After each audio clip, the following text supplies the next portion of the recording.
Muy buenas amigos y amigas de Puerto Palabra. Hoy estoy de nuevo con ustedes y nos acompaña después de unas breves vacaciones donde viajó mucho el amigo Carlos Bravo, el doctor Carlos Bravo, que como siempre, hablando Bravo, nos va a contar algunas cosas de estos días y de otros días en que no nos hemos visto. Saludos Carlos, ¿cómo estás amigo mío? Bueno, un gran abrazo, Osvaldo. Estamos bien. Yo siempre digo que estamos bien por fuera, no sabemos cómo por dentro, pero nos sentimos bien también.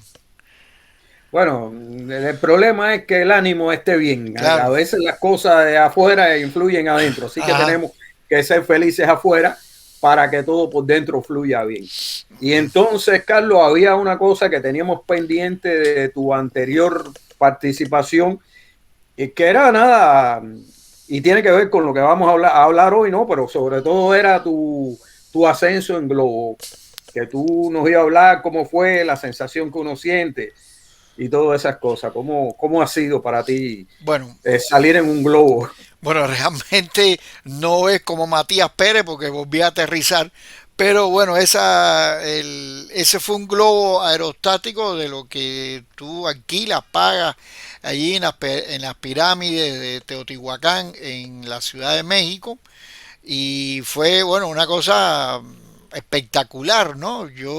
Te dan un certificado final que has viajado en un globo, etcétera, algo muy, muy interesante. Yo fui con mi hijo y mi nuera, ambos estábamos de vacaciones en Ciudad de México, ya en el año 2018 creo que fue, y bueno, pagamos por ese viaje como lógico. Pero lo interesantísimo que quizás a veces, y uno como profesor de física, que era antes, tampoco se imagina, porque tú sientes, tú dices, bueno, voy a subir en globo y voy a sentir las ráfagas de aire.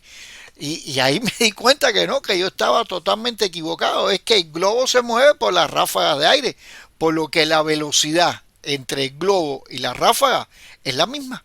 Entonces no te despeinas, no sientes nada, solamente sientes, por supuesto, si hace frío como en esa ocasión, y que además por razones técnicas el ascenso se hace bien temprano en la mañana para que no haya esas diferencias de temperatura tan grandes que hay en la atmósfera y que por supuesto ocasiona esos vaivenes que los vemos incluso en los propios aviones. Pero hay una cosa interesantísima y es el silencio que hay allá arriba, solamente interrumpido por los calentadores de gas que hacen que el gas en el interior se caliente y por supuesto permita la estabilidad del globo.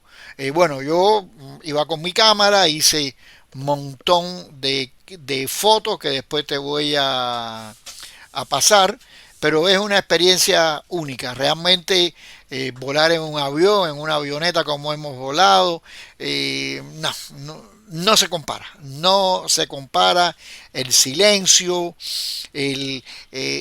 para mí lo más impresionante es el silencio, el silencio que reina ahí hasta que se rompe con el chorro de gas. Pero fue una experiencia única, muy bonita. Después a la hora de aterrizar, evidentemente ellos van manejando, manipulando el globo hasta que desciendes en un lugar y ahí se brinda con champán, ¿no? Por ser globonautas o no sé cómo se le puede llamar. Yo realmente le recomiendo a todo el mundo, aunque ahora los precios casi que lo han duplicado allí del servicio de Se han, globo, pero se han inflado como el sí, yo globo. creo que se han inflado los precios. Yo los vi ahora cuando estuve recientemente en México y me parecieron que eran el doble de lo que nosotros habíamos visto en aquella ocasión. Ahí hay total seguridad. La gente puede pensar, no, un globo, eso se cae y se pincha. No, no, no.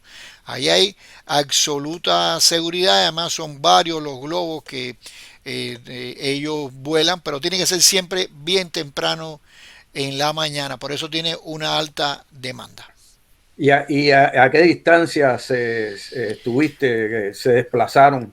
Yo creo que se desplazarían como unos 200, 300 metros de altura, quizás no mucho más, porque bueno, evidentemente tampoco corresponde a que suban, porque bueno, ahí evidentemente hay otros cambios en la atmósfera que pueden hacer ya dañar el globo o perder el control del mismo. Eso además se dirige por GPS, ellos tienen comunicación entre sí, todo está totalmente seguro, realmente hay una seguridad muy grande. La altura creo que debe estar entre 200, 300 metros, cuando más, y a veces hasta menos, porque se ve que incluso uno pasa bastante cercano a las pirámides, entonces eh, visualmente te da esa sensación, pero además cuando tú lo ves a través de la sombra que proyecta el globo, te das cuenta que no vuela muy alto, no debe pasar los Pero 200 yo te metros digo que el tú ves. desplazamiento. El globo se va desplazando Ajá, también, ¿no? sí, sí, No es sí. cautivo. No, el globo se va desplazando y ellos lo van, el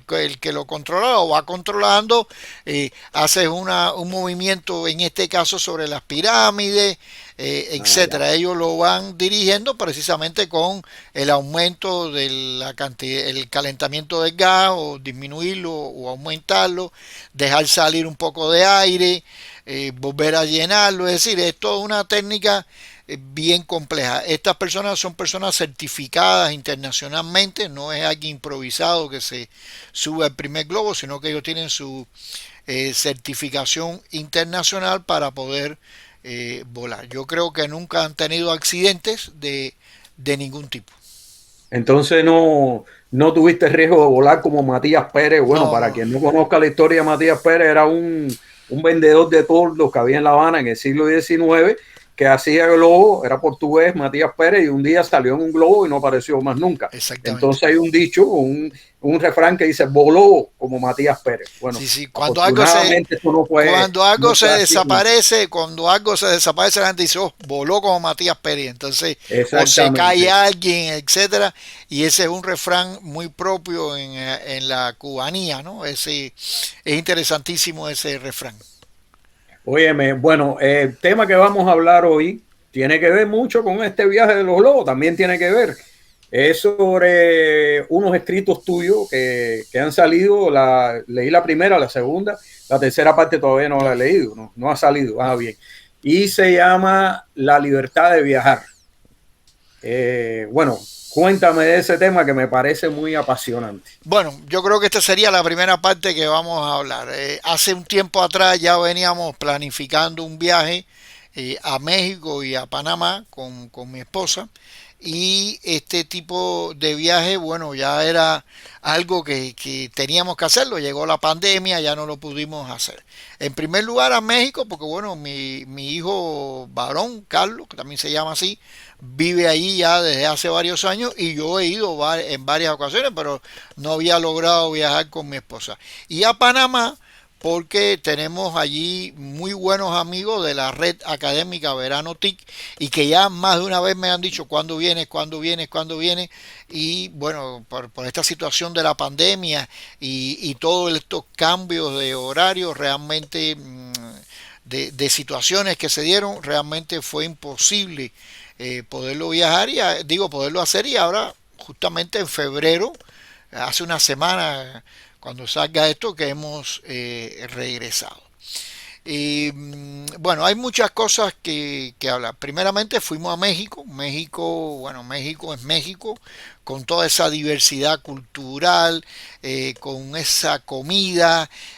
México es espectacular, realmente es espectacular. Por algo es el país de América Latina y el 10º a nivel mundial que recibe mayor cantidad de turismo. Anda por alrededor de los 30 millones de turistas, aunque una parte de esos turistas son nacionales. Eso hay que verlo, que también el turismo nacional se mueve muchísimo dentro de México, y ahí tú lo ves en todos estos lugares. Estuvimos en México, en la capital, en la ciudad de México, libre. Pudimos caminar, atravesar el Zócalo, ese lugar majestuoso, gigantesco, que yo creo que tiene algo que te atrae, ¿no? Por lo menos a mí me llama siempre la atención ese lugar, con ese mástil enorme, y cuando le ponen la bandera mexicana más grande lo es. Ahí fuimos a las pirámides, hicimos un poco de recorrido por la ciudad, sobre todo, bueno, lugares que ya yo había estado, pero bueno, creo que sería un egoísmo si con mi esposa no lo hubiéramos visitado. Y visitamos el museo de Frida Kahlo, la casa de Frida y de Diego de Rivera. Diego Rivera, exactamente. La Casa Azul, como le llaman. Y uno de los guías de turistas de turismo nos dijo que la casa, museo, se había convertido tal vez en el museo más visitado en todo México.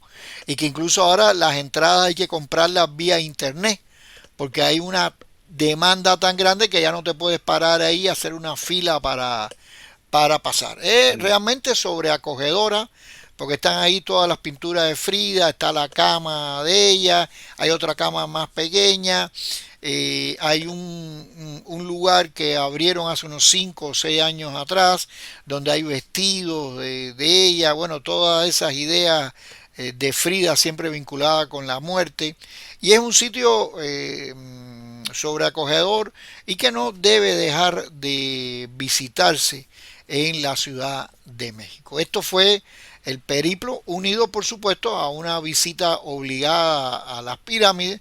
Yo recuerdo una vez que las subimos la primera vez, antes del globo por supuesto, y no sé, tú llegas a la pirámide del Sol, que es difícil subirla, y que cada vez me será más difícil subirla por supuesto, pero no sé, llegas allí con una energía diferente, ¿no? Te sientas allá arriba a mirar todo ese paisaje y tú dices, es increíble que el ser humano haya levantado con tanta perfección estas pirámides, más allá de los místicos que puede hacer, las interpretaciones que le puede dar cada uno, pero realmente es impactante. Yo creo que eso es algo que el que pueda no deje de visitarla. Bueno, hay otra cosa que también visitaste, ¿no? Que fue una pelea de lucha libre. Aunque algunos amigos me preguntaron, un amigo común me preguntó si tú habías ido a luchar. Yo me imagino que fuiste espectador, ¿no? No, justamente con un amigo, Herbert Oliva, una de las personas que no podía dejar de visitar en esta ocasión porque es integrante de nuestra red académica Verano TIC y que como vive en Guadalajara, ya yo dije, tengo que ir a visitarlo. Y bueno, la atención de él y su esposa, excelente, excelente. Ya él verá este programa. Pero Herbert es muy amante, había practicado la lucha libre mexicana y una noche nos fuimos con su esposa y mi esposa, los cuatro, nos fuimos a ver ese show de la lucha libre mexicana. Yo digo que es un show y todo el mundo sabe que es un show, ¿no? Porque a pesar de que esas personas tienen una buena preparación física, porque lo que hacen ahí es se dan golpes, o sea, pero evidentemente es un show que hacen ellos, ¿no? De cómo se lanzan uno sobre otro, de lo que hacen, etcétera, pero no dejo de reconocer la preparación física que tienen. Y es algo que explotan los mexicanos y es algo que caracteriza la cultura mexicana, ese momento de la lucha libre. Bueno, este periplo de viaje tuyo culminó en Panamá. Este periplo de viaje que quiero decir también que fue porque se conmemora un año más de tu nacimiento, ¿no? Bueno, esto parece una cosa de una clase historia, ¿no? Cumpliste año, igual que yo, que no cumplí porque yo nací el 29 de febrero y como no hay 29 de febrero, yo me abstengo de te abstienes de cumplirlo. Bueno, dime cómo te fue por allá por muy Panamá. bien, muy bien. Bueno, mira, quiero decirte que mi cumpleaños lo celebramos en Xochimilco, una gran amiga también de esta red académica, Mercedes Leticia. Ella me invitó el domingo, vámonos el domingo a Xochimilco, las trajineras. Y bueno, ya vamos allí, porque en definitiva yo estaba viajando por la noche a Guanajuato y bueno, y nos fuimos y ahí ella buscó a unos mariachi a bordo, entonces cantaron las mañanitas, pero lo espectacular de todo no es solo el mariachi o las mañanitas, sino que fueron unas mañanitas en movimiento ahí en Xochimilco. O sea, eso es primera vez que me pasa, ¿no? Por supuesto, y creo agradecerle a Mercedes por esa enorme gentileza, tanto a ella como a su hermana y su hijo que nos invitaron allí y que realmente la pasamos muy bien. De Guadalajara nos fuimos a Panamá. Tenía una deuda con varios amigos panameños, incluso hay un amigo que se llama Eric Miranda, que él es fundador de la red Verano TIC. Hace 11 años hicimos juntos la primera transmisión de Verano TIC. En aquellos tiempos era Sky, por Sky. Y si bien nos habíamos visto muchas veces en fotos y a través de este medio, no nos conocíamos físicamente. Entonces ya dije, ir a México y no visitar Panamá, bueno, es ilógico porque está en el recorrido. Nos fuimos a Panamá, fuimos a Panamá, fuimos justamente a la provincia de Chiriquí, donde él vive, donde él radica, y allí incluso tengo aquí está la bandera de Chiriquí. Ah, Chiriquí es una provincia, pero bueno, tiene sus características especiales. Allí con Eri, los 3 días que estuvimos allí, hemos andado no sé cuántos kilómetros para aquí, para allá, cosas excepcionales. Por ejemplo, participamos en una cata de ron de altura, porque fíjate, nosotros que, bueno, conocemos algo de ron, siempre hemos visto que el ron se añeja en barriles, y estos barriles están a nivel del mar. Esa es una característica, yo creo, que de la mayoría de las roneras del mundo. Sin embargo, este ron que se llama Carta Vieja tiene la característica que una parte de su producción se añeja en barricas de roble de diferentes lugares a una altura de más de 1500 y tantos metros. Entonces fuimos ahí a esa solera, a ese lugar que está a 1500 y tantos metros sobre el nivel del mar, e hicimos allí una cata de ron. Primera vez en mi vida que hacía eso, porque bueno, de vino todavía es más fácil, pero de ron eso nunca lo había hecho. Y vimos también un ron que se confecciona con un café que los panameños, los chiricanos dicen que es el mejor del mundo, que se llama café geisha. O sea, es un ron oscuro, oscuro, pero increíblemente no sabe a café. Entonces, realmente es algo muy, muy interesante. Y fuimos a otros muchísimos lugares. Una noche terminamos en la costa del Pacífico. Eso fue, bueno, fue de noche, pero terminamos con un cielo estrellado como hacía años yo no veía en la costa del Pacífico. Y después, cuando nos trasladamos a Ciudad de Panamá, con otra gran amiga, Mildred Alvarado, fuimos hasta Colón. Allí vimos donde el pirata Morgan entró a Panamá tomando un fuerte, y vimos también, por supuesto, la entrada del canal de Panamá en el Atlántico, y también, por supuesto, las esclusas de Miraflores y de otros lugares más en el Pacífico. Hay un elemento interesante que a mí me gustaría señalar, y que bueno, todo el mundo lo conoce, ¿no? Pero Panamá, tú tienes la posibilidad de desayunar como hicimos nosotros a la orilla del Pacífico, y después en el Atlántico. y después hemos almorzado en la orilla del Atlántico, en la orilla ahí mismo, en una dársena, y de ahí por la noche cenamos al lado de la costa del Pacífico. O sea que puedes ir de un océano al otro en una hora, hora y media. Desayunas en un lugar, almuerzas en el otro y vuelves de nuevo a cenar en el otro lugar. Y es una experiencia única realmente, y bueno, también tengo que agradecérselo a todos los amigos que tenemos por esos lugares, que además, fíjate, Y este es un punto interesante, porque muchas veces, antes, años atrás, decíamos amigos. Bueno, Osvaldo y yo somos amigos porque nos conocimos físicamente hace varios años atrás, no voy a decir cuánto, pero son bastantes. Y a eso, vamos a dejarlo ahí.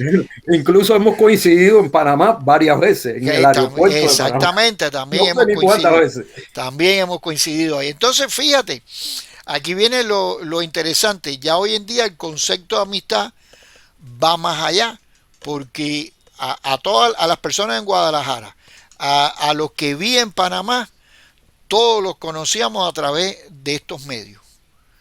O sea, que este tipo de medios también te permite crear una amistad con las personas, y sobre todo con este amigo Eric Miranda, que como digo yo, hace 11 años, el 14 de febrero de hace 11 años atrás, hicimos, sin conocernos de ninguna manera, una primera transmisión en vivo a través de Skype, o sea, algo limitado, que incluso él ni siquiera lo grabó y yo tampoco se me ocurrió grabarlo, porque dije, bueno, esto es algo más de lo que uno ya hace todos los días, pero hubiera sido interesantísimo que lo hubiéramos podido grabar en nuestras computadoras, y para tenerlo como un ejemplo de cómo la amistad eh, a través de estos medios también es válida y es sumamente importante. Yo recuerdo un libro de texto de Arthur de Távola, un comunicador brasilero, que se llamaba el libro La libertad de ver. Entonces yo esto de la libertad de ver quiero decirlo porque este programa lo va a estar viendo un amigo que es nuestro gran amigo y camarógrafo mío durante muchos años, y ayer mismo estaba viendo cosas hechas por él y ahora me doy cuenta de que son mejores todavía de cómo la valorábamos eso. Nuestro amigo Vladimir Caballero. Ajá. Vladimir, ya le estoy mandando de aquí un saludo porque siempre se queja que allá en Cuba no nos puede ver, y entonces ahora que él está en México, muchos saludos, Vlad, y disfruta de este programa, y a lo mejor te invitamos, ¿no? Claro, lo vamos a invitar. Estamos amenazando ya con invitarte. Hacemos entre los tres lo hacemos. Sí, podemos hablar entre los tres de nuestras experiencias, que son bastante en el audiovisual y todas esas cosas. Bueno, la pregunta mía era ¿por qué la libertad de viajar? Bueno, ese nombre se me ocurrió cuando estaba, yo creo que saliendo de aquí de Santa Cruz. Dije, bueno, voy a hacer algo que no siempre hago, como una especie de resumen de los viajes, o de las etapas, pero sobre todo destacando la parte fotográfica, la parte emocional, la relación con los amigos, etcétera. Yo creo que esto de la libertad de viajar, y sin que nadie se moleste, está dado por el hecho de que evidentemente es una sensación importantísima de todas las personas. Yo creo que todos debemos ser libres para poder viajar. Quizás algunos por razones económicas no puedan viajar a varios países, eso se entiende, nosotros también nos pasa exactamente igual, pero es el hecho de poder viajar, de poder conocer otros lugares, incluso dentro de tu propio país. Nosotros en Cuba, tú y yo tuvimos la gran oportunidad de conocer toda Cuba. Toda Cuba la conocimos. Yo puedo decir que en Cuba yo estuve en todos los extremos, en casi todos los extremos. Las dos puntas, el lugar más alto, el lugar más seco, el lugar más húmedo, el lugar donde el mar tiene la mayor profundidad, donde es el azul más intenso. Exactamente. Entonces, tuvimos esa oportunidad, pero no tuvimos la oportunidad de viajar como persona individual, como porque yo digo, bueno, voy a ahorrar y voy a hacer un viaje allá a Baracoa. No, nosotros lo hicimos como parte de nuestro trabajo. Pero yo digo, mis hijos, algunos llegaron a Santiago de Cuba, pero hay otros que ni siquiera llegaron a Matanzas. ¿Y por qué no pudieron llegar? Por toda una serie de limitantes desde todos los puntos de vista que se puedan crear, y que eso coarta evidentemente la libertad del individuo para poder viajar. Yo cuando he viajado a Cuba me hubiera gustado tomar un ómnibus, e ir a ver a algunos primos que hace 50 años que yo no los veo. Pero tomar un ómnibus allí es como aspirar a ir a la luna, ¿no? O sea, es bastante complicado. Entonces, eso fue lo que a mí me dio la idea de la libertad de viajar. He escrito dos partes, voy a escribir cuatro o cinco, no sé cuántas, pero lo que pasa es que por razones de tiempo, a veces cuando uno tiene otras responsabilidades también académicas y te pierdes casi un mes, pues que si este curso, que si el otro, que si aquí, que si allá, que si este artículo, que y entonces llegas y dices, tengo que trabajar el doble, ¿no? Pero lo voy a seguir escribiendo porque además me gusta contar esa historia y siempre me gustó, como comenté y tú lo has visto en leer esos libros de viajes, ¿no? Ese famoso libro de las 20.000 leguas de viaje submarino y qué sé yo cuántos libros más uno no leía de aquella editorial hoguera famosa que había en Cuba. Pero seguiremos hablando de esto y algo que me interesa hablar es cómo hoy en día este concepto de la amistad se extiende más allá de la presencialidad, como uno puede tener muy buenos amigos, personas que, que ni siquiera tú lo conoces. A mí en Panamá, cuando fuimos, porque primero llegamos a Panamá, nos recogió una persona que ya yo conocía, pero tampoco presencialmente, y nos dijo, no, no, no, vamos aquí, vamos allá, nos volvió a dejar en el aeropuerto, pero cuando regresamos, esta persona le dijo a otra amiga de ella, usted vaya a recoger a Carlos y a su esposa al aeropuerto. Y bien su Yo nombre. lo que apunté una vez también un comentario de que lamentablemente en nuestro país personas formadas con nosotros, con una gran formación Claro. profesional, que hacen lo mismo, por ejemplo, lo que haces tú en este momento como docente, incluso me atrevo a decir que a veces por la experiencia tienen una mayor nivel profesional que nosotros y esas personas a veces no pueden ir ni al muro del malecón a contemplar el mar. Claro. Porque ni económicamente ni por todos los problemas que se suscitan les es factible. Verdaderamente Sí, es eso, muy triste eso, ¿no? y eso es porque hemos tenido la posibilidad. Pero cualquier persona en Bolivia que haga un trabajo tiene posibilidad de hacerlo, porque Claro, conozco mucha claro. gente conozco gente que han estado aquí incluso Sí, sí, en por la ciudad de supuesto. Nueva York. Futuro, un Y, viaje futuro va a ser ese, no te preocupes. sí, y es así. Entonces, Carlos, bueno, agradecerte por hoy tu intervención y por toda esa foto que estamos mostrando, que hemos mostrado hoy de tu estancia en esos países, que siempre es muy importante conocer, y es uno también de los objetivos de este programa, conversar y intercambiar experiencias. Así que muchas gracias, Carlos. Bueno, muchas gracias a ti y ya nos volveremos a encontrar Y a próximamente. ustedes, mis amigos de Puerto Palabra, bueno, como siempre, le agradezco que hayan compartido con nosotros este espacio y desearle sobre todo muchos éxitos y un gran abrazo.